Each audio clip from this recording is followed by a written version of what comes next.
Ridha Allah subhanahu wa ta'ala adalah salah satu dari sifat. Nabi SAW mengatakan, laisa lil mu'min ayyudhilla nafsahu. Mukmin itu jangan sampai menghinakan diri. Sejarah hamba yang Allah sebutkan dalam Al-Quran. Bismillahirrahmanirrahim. Assalamualaikum warahmatullahi wabarakatuh. Alhamdulillah, salatu wassalamu ala rasulillah wa ala alihi wa ashabihi wa man walah wa man tabi'ahum bi ihsanin ila yaumil qiyamah.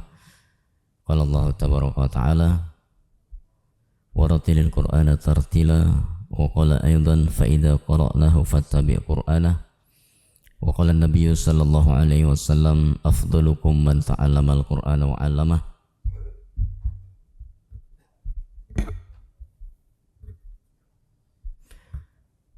Wa qala al-mahiru bil qur'ani ma'as safaratil kiramil bararah walladhi yatata'ta'u fihi wa huwa syakun alayhi falahu ajran ila akhiril hadithi aw kama qala an-nabiyyu sallallahu alaihi wasallam. Amma ba'du.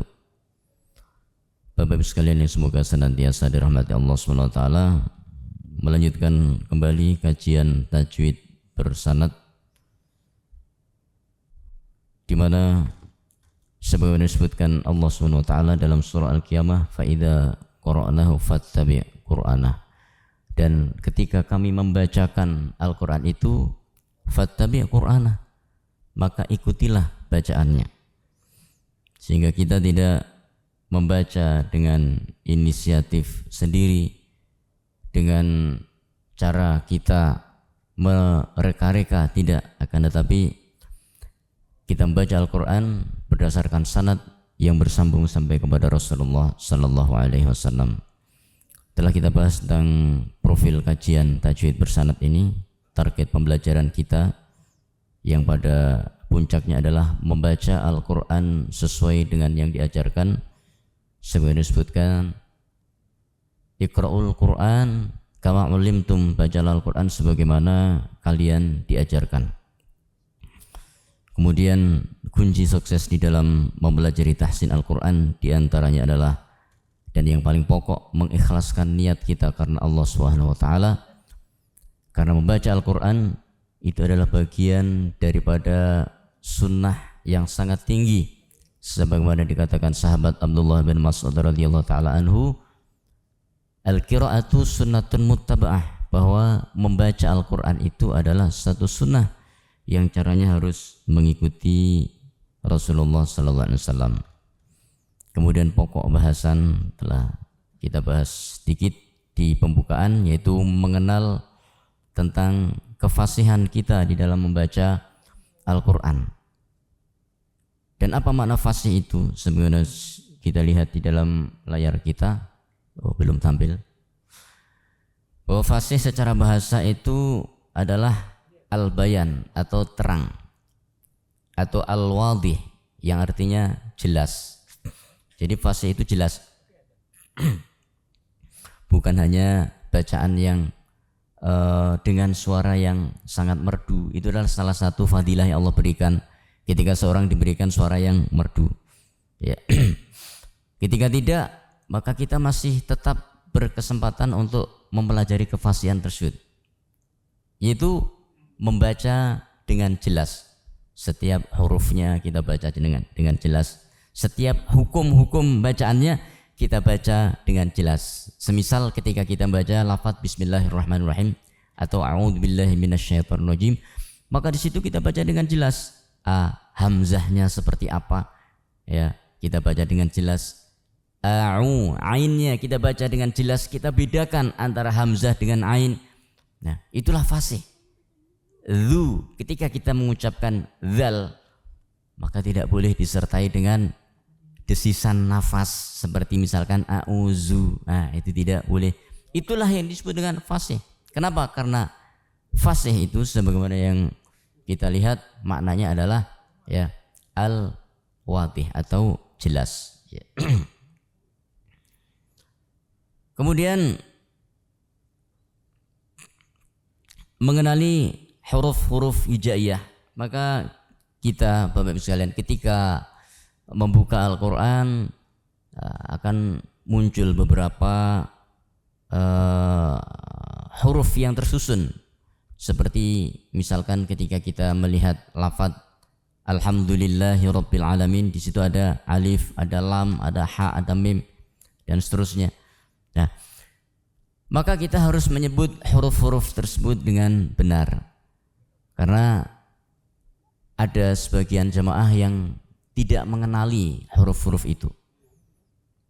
Sehingga ketika ada ya semacam tiang yang berdiri, kemudian ditanya, apa huruf ini Pak?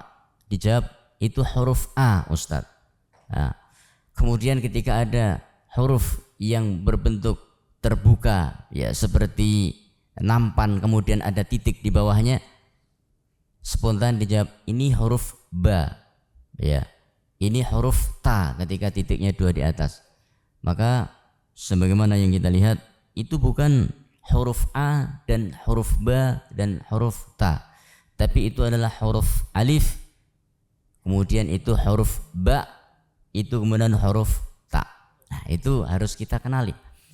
Seperti ketika kita melihat ya huruf yang terbuka ke sisi kanan, ya kemudian ada garis yang tidur dan dijadikan satu, ada titik di tengahnya atau di bawahnya, maka seringkali kita menyebutnya itu adalah huruf ja, padahal itu huruf jim.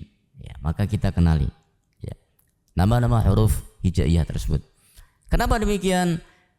Karena di sebagian surat di dalam Al-Quran, Bapak Ibu sekalian, itu nanti akan ada ya surat-surat yang diawali dengan potongan-potongan huruf hijaiyah.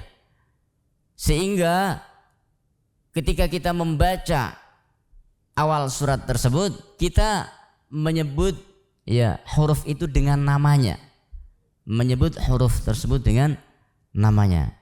Ya, semisal ketika kita mengucapkan alif lam mim, nah itu kita sebut.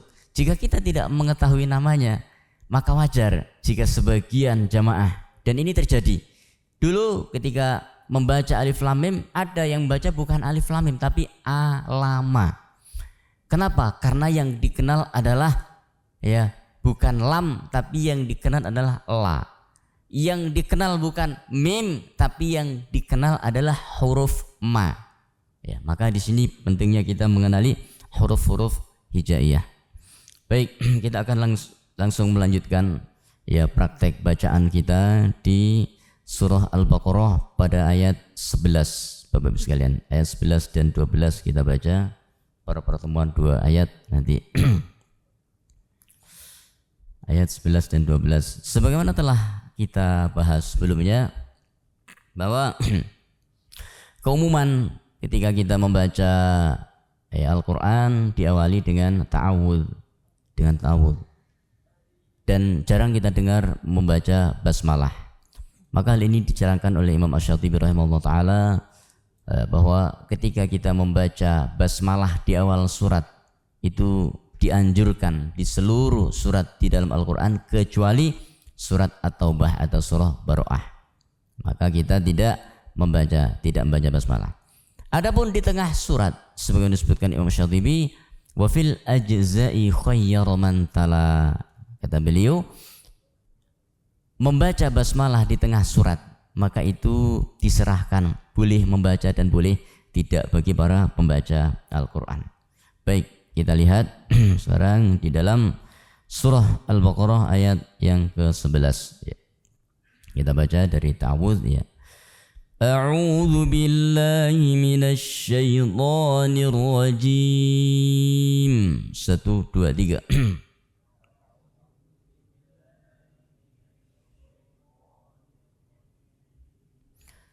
Bismillahirrahmanirrahim.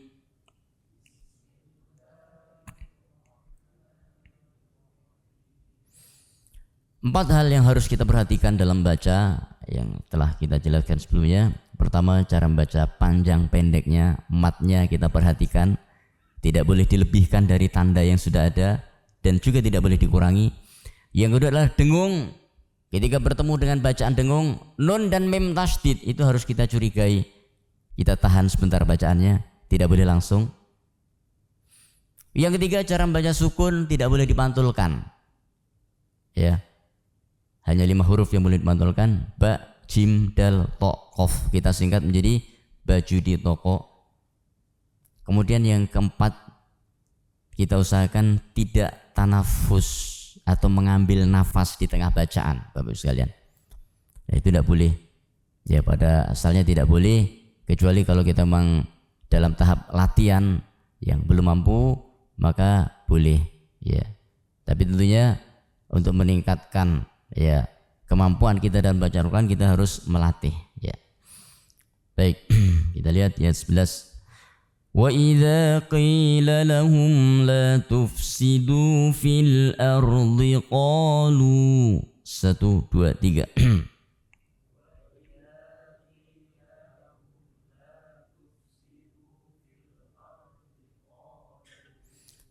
Kita boleh berhenti di qalu, sengaja saya berhentikan supaya kita tahu ketika kita berhenti di sini hanya dibaca dengan 2, qalu.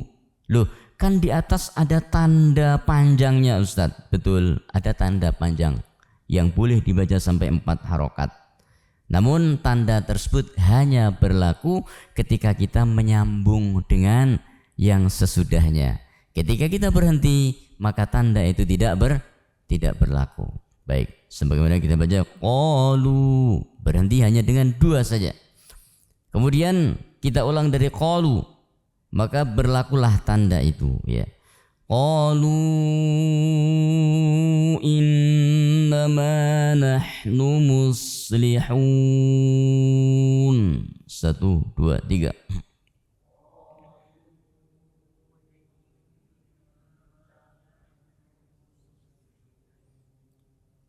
Iya, seperti itu. Kemudian kita baca di ayat 12.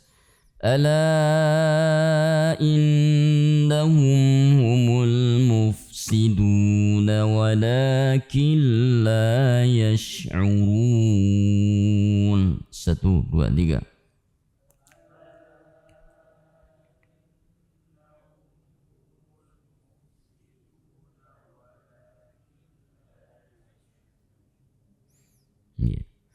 Nun sukun yang bertemu dengan lam maka tidak dibaca dengan ditahan. Walakil, ini harus kita perhatikan, tidak dibaca demikian, tapi cukup kita hilangkan nunnya, kemudian kita sisakan lam tasydid. Walakil la yash'urun. Seperti itu. Jadi tidak perlu dengan walakil, tidak boleh, ya. Apakah ada bacaan seperti itu? Ada, tapi kita tidak mempelajarinya sekarang. Itu masih jauh. Ada syarat-syarat yang harus kita penuhi untuk membaca dengan bacaan tersebut. Riwayat Hafiz Thariq Syatibiyah yang kita pelajari dan umumnya yang di Indonesia tidak menggunakan cara tersebut. Baik, silakan ya di antara bapak-bapak sekalian yang ingin membaca boleh dipraktekkan.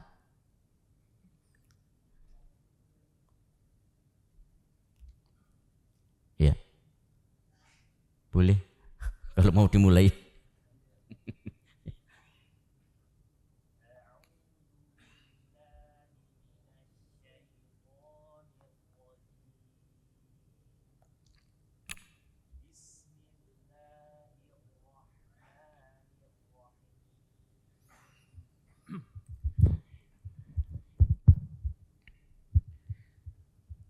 وَإِذَا قِيلَ لَهُمْ لَا تُفْسِدُونَ فِي الْأَرْضِ. Nanya tidak, la tufsidu fil ardi.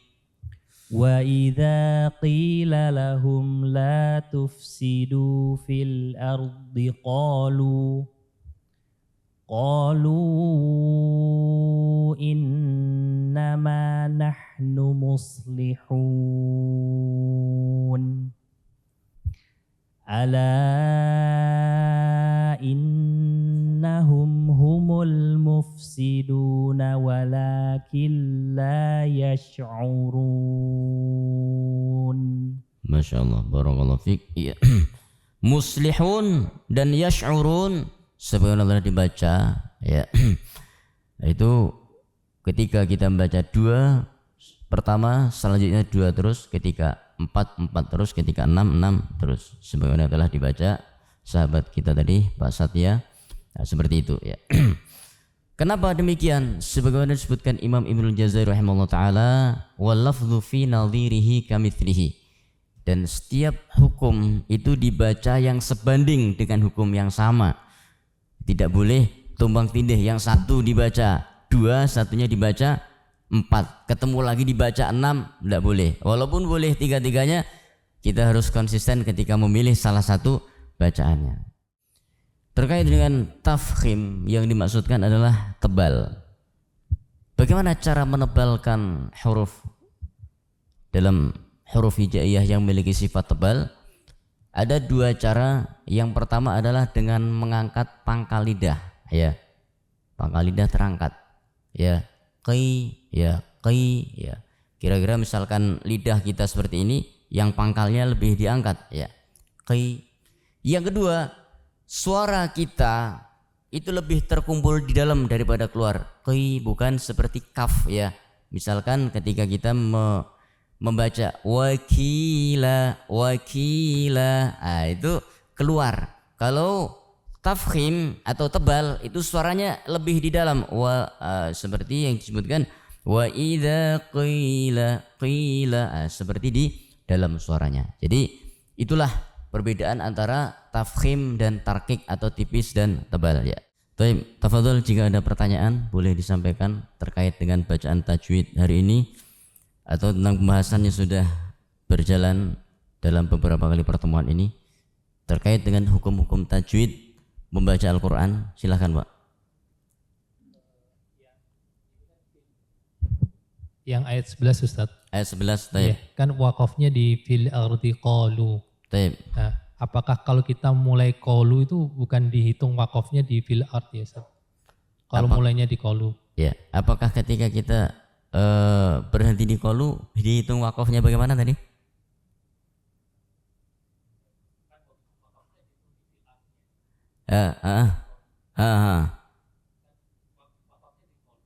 Ya. Iya. Oh, wakafnya apakah terhitung di fil ard gitu? Pertanyaan cukup bagus, ya. Di ayat 11 Bapak Ibu sekalian, wa idza qila lahum la tufsidu fil ardi. Kalau kita melihat kesempurnaan kalimat, kita kan kesempurnaannya pada fil ardi ini. Betul kan?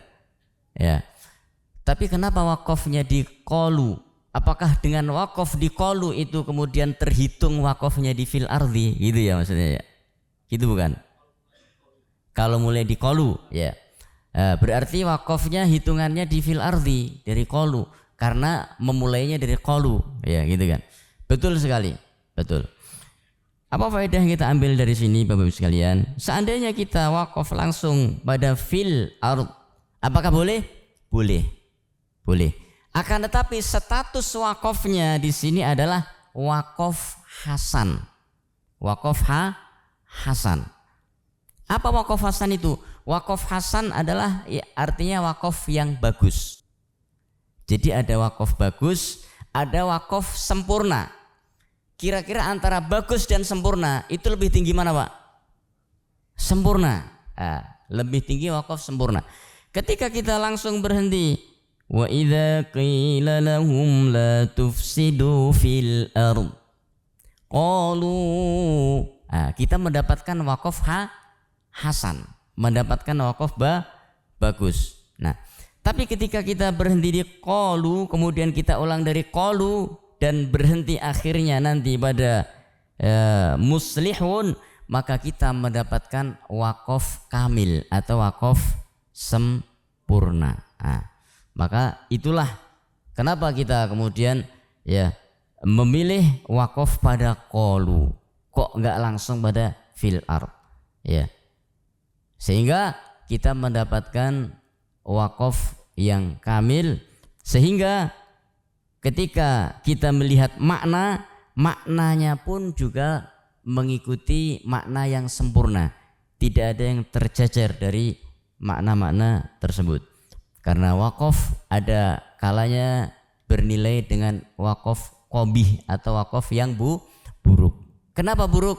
Karena ternyata pemberhentian dan pengulangannya itu tidak sesuai dengan makna yang diinginkan oleh Al-Quran. Wallahu a'lam bishawab. Ya, begitu ya Pak ya. Silakan jika ada yang lain. Baik, silakan Pak Satya. Kapan boleh mad jaiznya 2 harokat? Pertanyaan bagus sekali. Ya, karena mad jaiz itu boleh. Namanya jaiz itu artinya kan boleh Pak. Jaiz itu artinya boleh. Jadi boleh 2, boleh 4. Pertanyaannya kapan boleh 2? Simple jawabannya. Kalau kita sudah mempelajari kaedah-kaedah membaca mad jaiz 2 harokat, baru kita boleh. Apa saja syarat-syaratnya itu? Ya, kurang lebih sekurang-kurangnya ada 5. Kita yang pertama harus mengetahui tempat ya saktah. Ya, nanti akan saya jelaskan secara detail. Mengetahui tempat saktah. Yang kedua, kita harus mengetahui tempat tashil yang wajib dan mana tashil yang tidak wajib. Kemudian yang ketiga, kita harus mengetahui akurasi cara membaca mad wajib muttasil, itu kan. Kemudian yang keempat, kita harus mengetahui akurasi dalam membaca mad arid lisukun. Mad arid lisukun. Yang kelima, kita harus mampu membedakan antara mad farqi dan mad lazim.